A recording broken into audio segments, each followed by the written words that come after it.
Interview में स्वागत आपका। मैं हूं योगेंद्र, आप देख रहे हैं खास खबर। खास खबर में हम बात करेंगे प्रधानमंत्री नरेंद्र मोदी के अमेरिका दौरे की। 3 दिन के दौरे पर, और दौरे के काफी मायने हैं।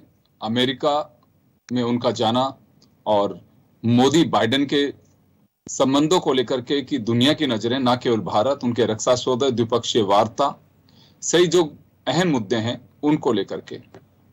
और प्रधानमंत्री नरेंद्र मोदी ने साफ कहा है कि द्विपक्षीय वार्ता हो चाहे दूसरी कोई मुद्दे हो, भारत का हित पहले, और हम विश्व शांति के पक्षधर हैं। हम नहीं चाहते हैं कि हम तटस्थ, खासकर रूस और यूक्रेन मामले में उन्होंने कहा है कि हम तटस्थ बिल्कुल नहीं रहेंगे, हम शांति के पक्षधर हैं और हमारा पक्ष शांति बहाली है।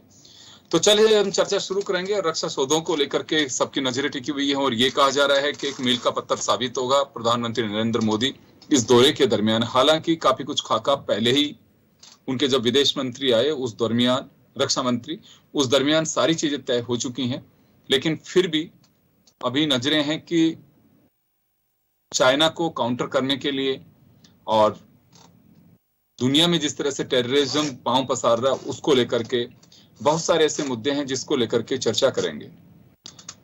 कुछ ये भी चीजों पर नजर रहेगी कि क्या वास्तव में भारतीय पेशेवर जो वहां पे अमेरिका में रह रहे हैं उनके वीजा, उनकी संख्या में बढ़ाना, उन्हें ग्रीन कार्ड को लेकर के जो कुछ चिंताएं हैं वहां के पेशेवर्स की, उनको लेकर के कैसे दुरुस्त करेंगे। तो चलिए हम चर्चा शुरू करेंगे। हमारे साथ विदेश मामलों के जानकार डॉक्टर करोड़ी सिंह जी जुड़े हुए हैं। हमारे साथ सेना यानी कि रक्षा मामलों के जानकार ब्रिगेडियर भगवान सिंह जी हमारे साथ जुड़े हुए हैं।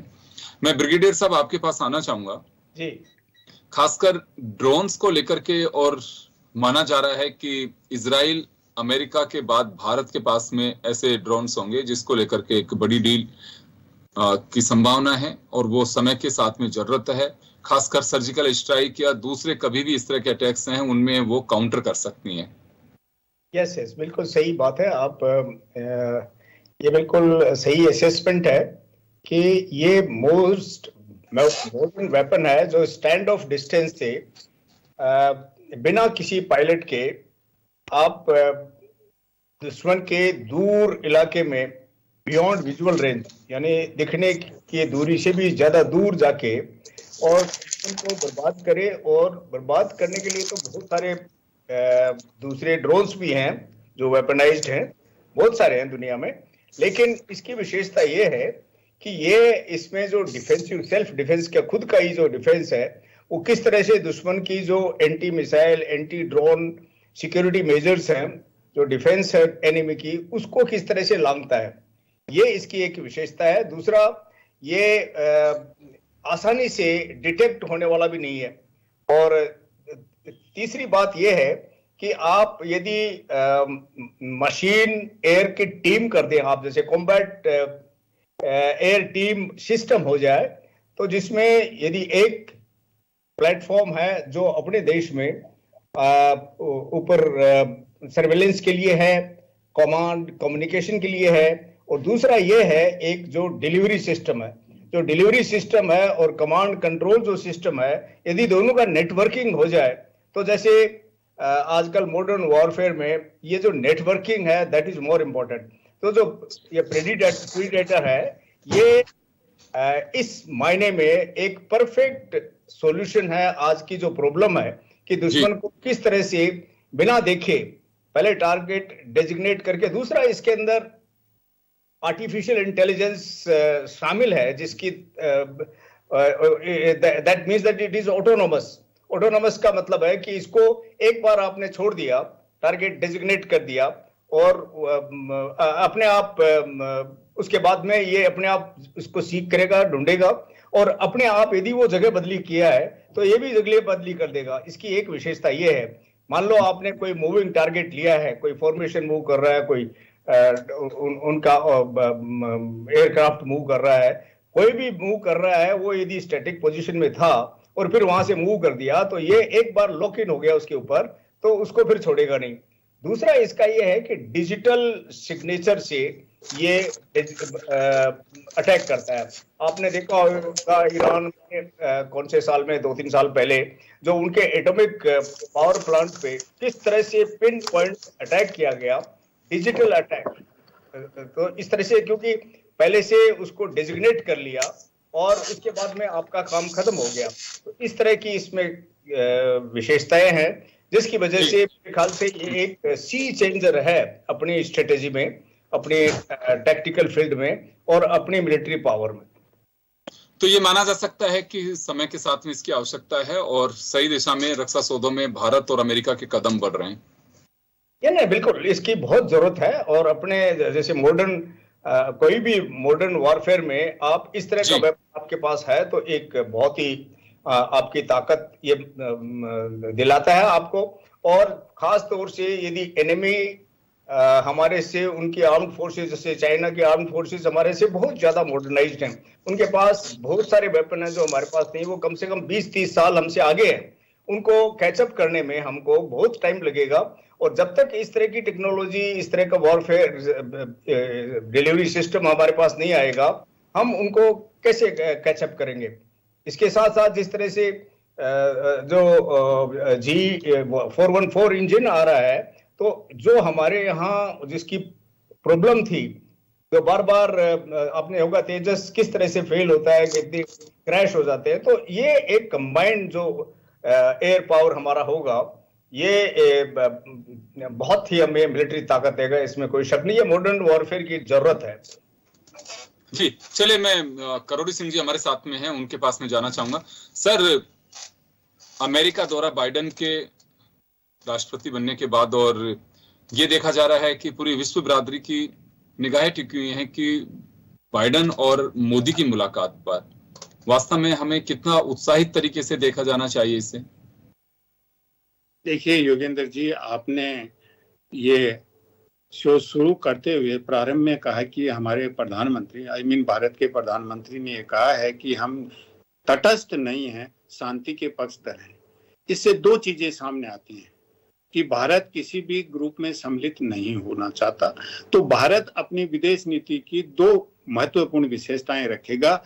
एक तो अपनी स्ट्रेटेजिक ऑटोनॉमी बनाए रखेगा, दूसरा भारत ये करेगा कि स्ट्रेटेजिक ऑटोनॉमी के साथ साथ डीहाइपेनेटेड पॉलिसी परस्यू करेगा। तो अमेरिका के साथ होने का मतलब ये नहीं होगा कि रशिया के विरुद्ध हो, और रशिया से भी उतना ही अच्छा एंगेजमेंट रखेगा, यूरोपियन कंट्रीज से भी ऐसा ही एंगेजमेंट रखेगा, और चाइना को भी मैनेज करके चलेगा।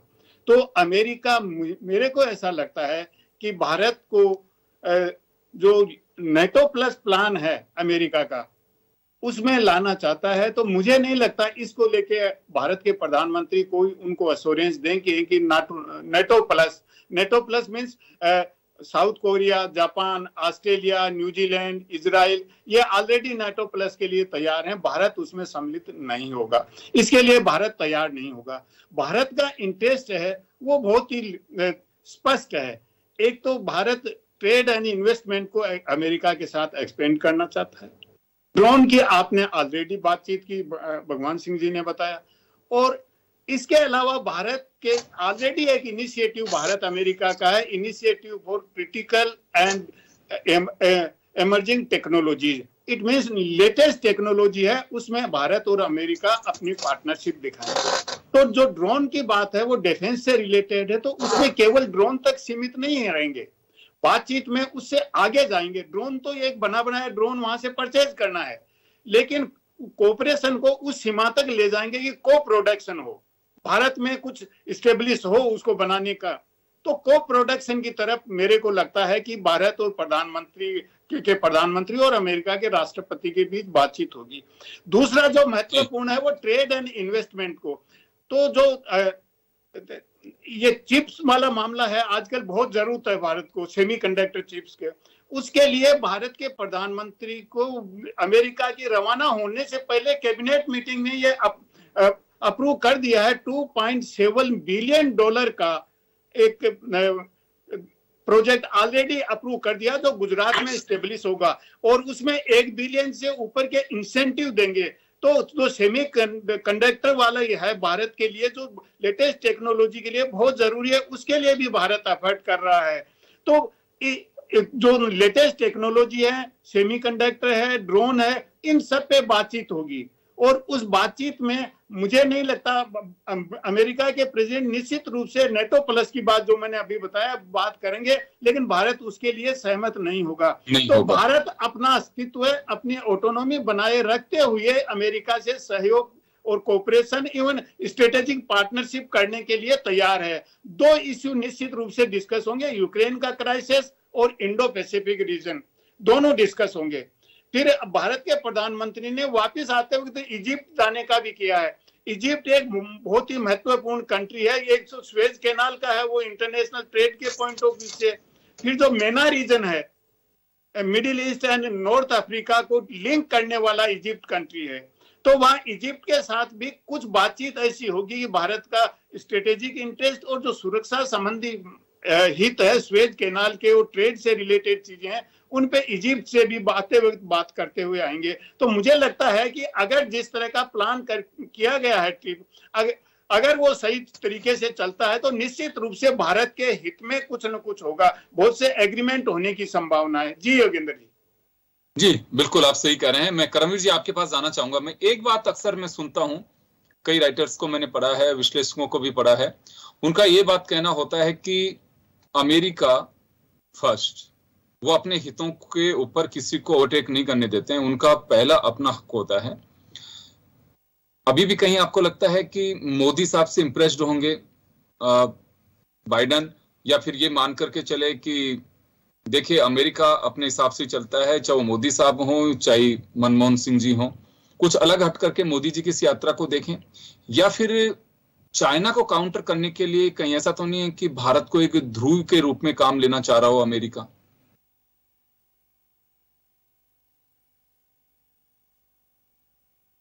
देखिए योगेंद्र जी, अमेरिका की जो नीति है, जैसे अभी आपने कहा कि जो फर्स्ट अमेरिका की पॉलिसी है, ट्रंप ने ये स्लोगन दिया था कि फर्स्ट अमेरिका की पॉलिसी, कि अमेरिका के हित जो है वो सबसे पहले है। दुनिया का नेता बनने की कोशिश में बाद में करे, पहले अपने जो नेशनल इंटरेस्ट है उनको प्रोटेक्ट करे। सो ट्रंप की पॉलिसी के बाद इसमें जो बाइडेन एडमिनिस्ट्रेशन में जो एक शिफ्ट देखने को मिला है, वो क्या कंटिन्यू रह पाएगा कि नहीं, क्योंकि बाइडेन को भी अब 3 साल हो गए हैं और ऐसे में अब लग भी नहीं रहा कि एक और जो है टर्म उसको मिलेगा कि नहीं मिलेगा, इसको लेकर के भी। और ट्रंप जो है उसको की संभावना है कि वह दोबारा भी आ सकता है। तो इस तरह की पॉलिसी आगे भी कंटिन्यू रहेंगी कि नहीं रहेंगी, क्योंकि दोनों में देखिए बड़ा अंतर है।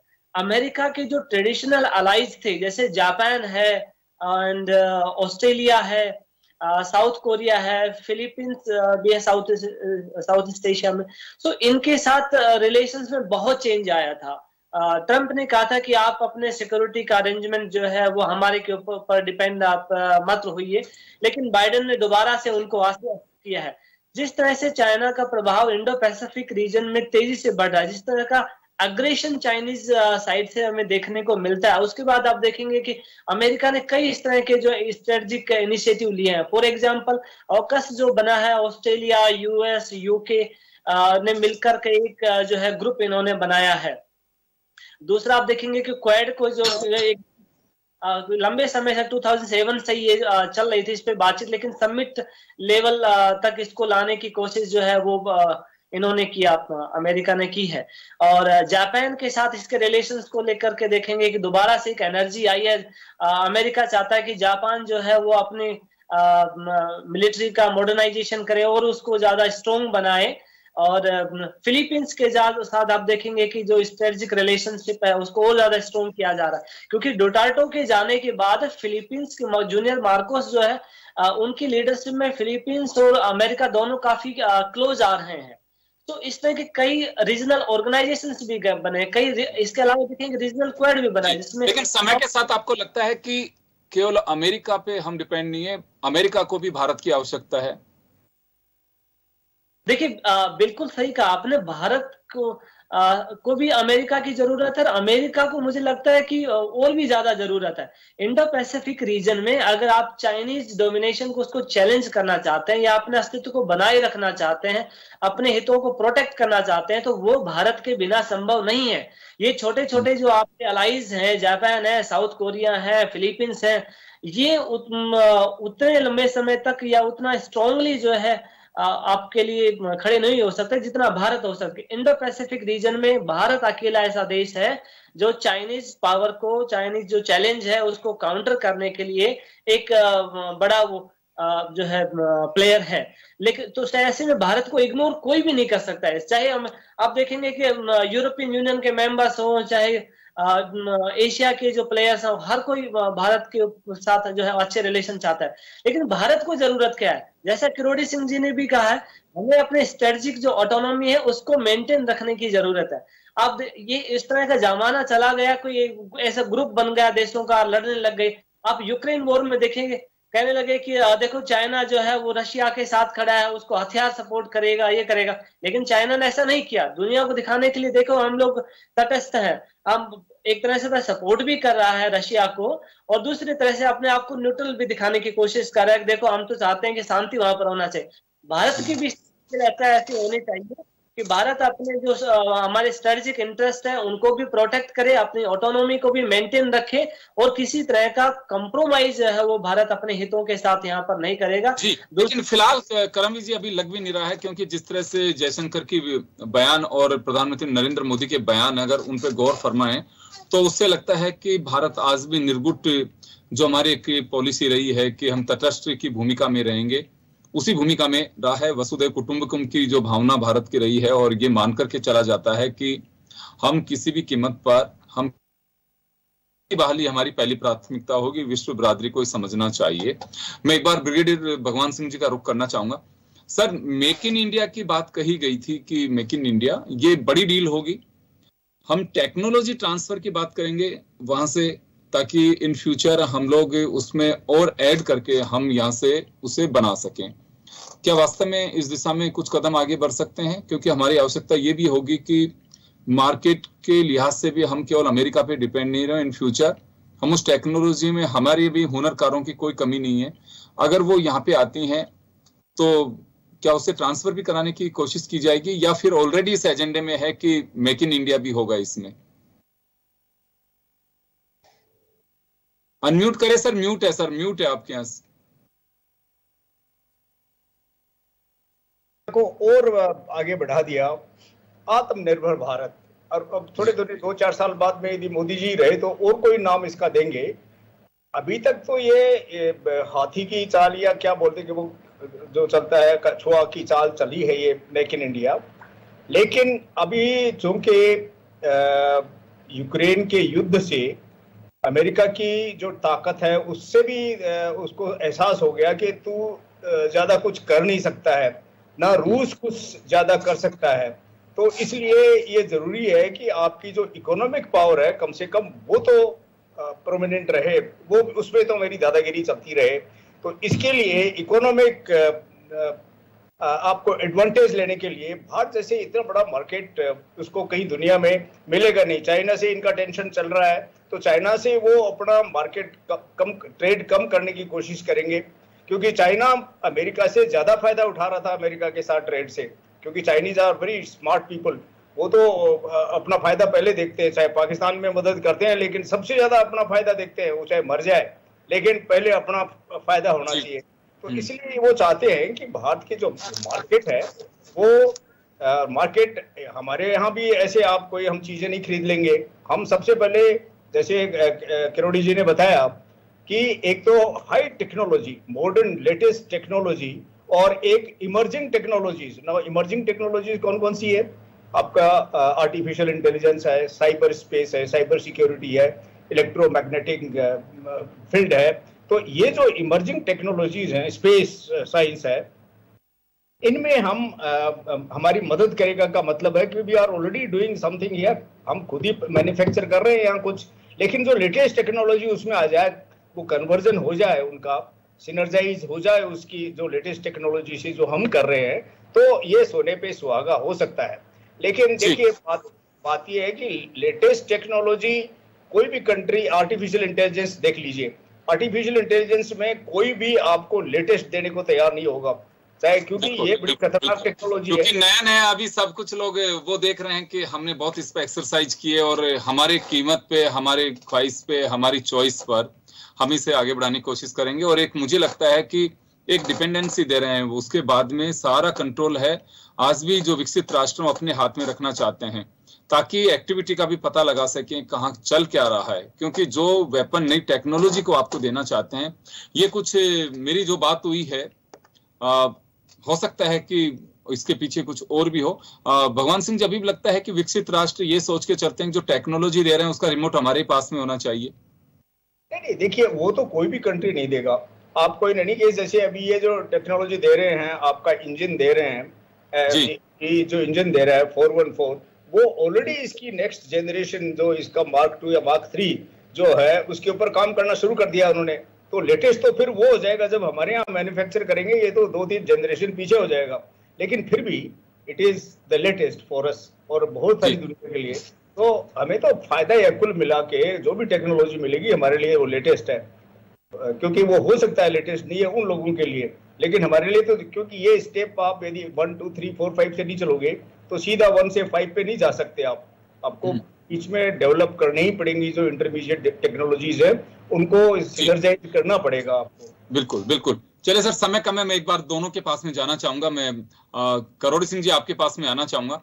ऐसे वक्त मोदी न्यूयॉर्क में है और जब हम चर्चा कर रहे हैं, वो योगा कर रहे हैं, और योगा दिवस, विश्व योगा दिवस, भारत एक मजबूती के साथ में एक पक्ष रखने के बाद में एक सफलता कहूंगा यूएनओ हेडक्वार्टर में इस वक्त चल रहा है। इसका कुछ मान सकते हैं कि एक लीडरशिप जो निकल करके आई भारत की, खासकर आज के दिवस की बात करें, क्योंकि जब हम चर्चा कर रहे हैं तो मोदी न्यूयॉर्क के अंदर योगा कर रहे हैं। देखिए योगेंद्र जी, योगा एक अलग तरीके की है, इससे कोई भारत का इंटरेस्ट सर्व करना या कोई नेगोशिएशन होना, कोई एग्रीमेंट होने वाली बात नहीं है। ये हेल्थ और वेलनेस के लिए है और दुनिया इसकी तरफ अट्रैक्ट हो रही है, और यूएन जनरल असेंबली के प्रेसिडेंट भी वहां योगा में सम्मिलित हुए हैं, तो यूएन इसको सपोर्ट कर रहा है। लेकिन इससे भारत अमेरिका संबंधों में कोई बहुत ज्यादा इसको लेके गहराई आएगी या दूसरे देशों के साथ संबंधों को लेके गहराई आएगी, ऐसा मुझे नहीं लगता। लेकिन चांस की बात है कि अमेरिका दौरे पे भी है और योगा दिवस भी उसी दरमियान पड़ा हुआ है, ये कहा जा सकता है इसे। हाँ, ये निश्चित रूप से एक तरह का पीआर नेटवर्क और भारत की जो सॉफ्ट पावर के रूप में प्रोजेक्ट करने की एक्सरसाइज हो सकती है। भारत अमेरिका संबंध का नहीं, इससे इंडिया को एक सॉफ्ट पावर के रूप में, एक प्रभावशाली देश के रूप में प्रोजेक्ट करने की एक्सरसाइज हो सकती है। एक में आधा मिनट लूंगा। जो भगवान सिंह जी ने इमर्जिंग टेक्नोलॉजीज की बात की, ये भारत से पहले जो पिछले साल क्वेड की मीटिंग हुई थी जापान में, उस समय बाइडेन ने प्रपोज किया था कि भारत को हम टेक्नोलॉजी देना चाहते हैं। उसके इंटरेस्ट में क्या थे, इंटेंशन क्या थे, उसके बारे में हम नहीं जाएंगे। तो ये जो initiative for critical and emerging technologies है, इसको लेके अमेरिका के सुरक्षा सलाहकार और भारत के सुरक्षा सलाहकार में कई दौर की बातचीत हो चुकी है। लेकिन जब अमेरिका फर्स्ट की बात होती है तो इधर भारत फर्स्ट की बात भी होगी ना। तो ऐसी स्थिति में जब तक अमेरिका जिस तरह से भारत को यूज करना चाहता है या भारत को क्वेड प्लस में, उस नेटो प्लस में लेना चाहता है, उस रूप में भारत नहीं आएगा तो अमेरिका जो लेटेस्ट टेक्नोलॉजी है वो आसानी से नहीं देगा, क्योंकि अमेरिका ने ऑकस में भारत को सम्मिलित नहीं किया है। जो 5 आईज हैं उनमें भारत नहीं है, क्वेड में है। तो क्वेड में भी, क्वेड एक सैनिक संगठन, स्ट्रेटेजिक संगठन ही नहीं है, ये आर्थिक विकास का साधन भी है। तो भारत का जो अभिप्राय है वो उसको विकास का एक इंजन बनाना चाहता है। चलिए सर, सर मैं माफी चाहूंगा सर, मैं 30 सेकंड करमवीर जी के पास में जाना चाहूंगा। सर मैं एक बात जानना चाहूंगा, क्योंकि अमेरिका से लेकर के भारत तक मोदी के दौरे को लेकर के काफी कुछ स्थितियां देखी जा रही हैं। मैं इस दौरे को अति उत्साह की नजर से देखूं कि उत्साहित ही रहना ज्यादा ठीक होगा? देखिए योगेंद्र जी, भारत के पक्ष को अगर आप देखें तो ये बहुत ज्यादा उत्साहित नहीं, अति उत्साहित हैं। और अमेरिका जो है मुझे लगता है उतना उत्साहित नहीं दिखाई दे रहा है जितना कि भारत जो है उत्साहित लग रहा है। पर जाहिर सी बात है कुछ ना कुछ पॉजिटिव आउटकम जो है वो निकल के आएगा। और चाहे टेक्नोलॉजी ट्रांसफर का मसला हो, चाहे हमारे स्ट्रेटेजिक इंटरेस्ट हो, चाहे डिफेंस कॉपरेशन को लेकर के हो, जो आउटकम होंगे वो मुझे लगता है कि दोनों देशों के लिए ही फायदेमंद ही होगी। भारत को इससे कुछ फायदा ही मिलेगा। मैं छोटा सा दूसरा पॉइंट है कि योगा की जो बात की जा रही है, हालांकि बहुत बड़ा रोल नहीं है, फिर भी कई पॉलिटिकल साइंटिस्ट भी ये मानते हैं कि जो मिलिट्री पावर और इकोनॉमिक पावर है ना, उसके बाद जो थर्ड इंपॉर्टेंट पावर है वो सॉफ्ट पावर भी है। और भारत योगा को अपना एक ब्रांड मानता है। योगा है, आयुर्वेदा की, ये इंडियन ब्रांड्स है। तो इसको लेकर के, और भारतीय सरकार तो ये मानती है कि ये पूरा आइडिया, होल आइडिया जो है ये मोदी जी का आइडिया है कि इसको इंटरनेशनल जो है योगा डे सेलिब्रेट करने का, तो उनको ये क्रेडिट दिया जाता है। सो एक सॉफ्ट पावर के रूप में भी मुझे लगता है कि थोड़ा सा इसको देखा जा सकता है। इसलिए भी वहां गए हुए हैं कि लोग जो है, दुनिया भर के लोग, देश ये वाहवाही करेंगे, देखो ये भारत का ब्रांड है और मोदी जी का बड़ा कंट्रीब्यूशन है इसको इंटरनेशनल योगा डे बनाने। चलिए, मैं माफी चाहूंगा, मैं और जोड़ूंगा। अभी तो 3 दिन तक मोदी जी वहां पे रहेंगे, और क्योंकि न्यूयॉर्क से वो सीधे वाशिंगटन जाएंगे और बाइडेन के डिनर में भी शामिल होंगे, कमला हैरिस से मुलाकात होगी, उनका लंच ज्वाइन करेंगे। अभी कई चीजें हैं, लेकिन ये बात सही है कि दौरा जब भी होता है तो निश्चित रूप से उसका बेनिफिट मिलता है। आप पे बहुत सारी चीजें हैं, आप एक मेल के जरिए या फिर सोशल मीडिया के जरिए जाने से एक द्विपक्षीय वार्ता में बैठ करके आप रूबरू होकर के चर्चा करते हैं, तो उससे काफी कुछ मसले सॉर्ट आउट होते हैं। निश्चित रूप से आज विकसित राष्ट्र में दुनिया अमेरिका की तरफ देखती है, और अगर दोस्ती के ये चाल और हाथ इस तरह से आगे बढ़ते रहते हैं तो बेनिफिट होगा। जैसे अभी हमारे विश्लेषक बता रहे हैं कि टेक्नोलॉजी है चाहे दूसरी चीज हो, लेकिन भारतीय पेशेवरों को किस तरह से मोदी वहां बैठ करके साधेंगे, ये देखने वाली बात रहेगी। उनके वीजा सहित जो परेशानी आती हैं उनको लेकर के क्या कर सकते हैं, ये भी एक बात सबकी निगाहें टिकी होंगी इस पे भी। चलिए, बहुत बहुत शुक्रिया आप सभी का, और खास खबर में इतना ही। दीजिए इजाजत, नमस्कार।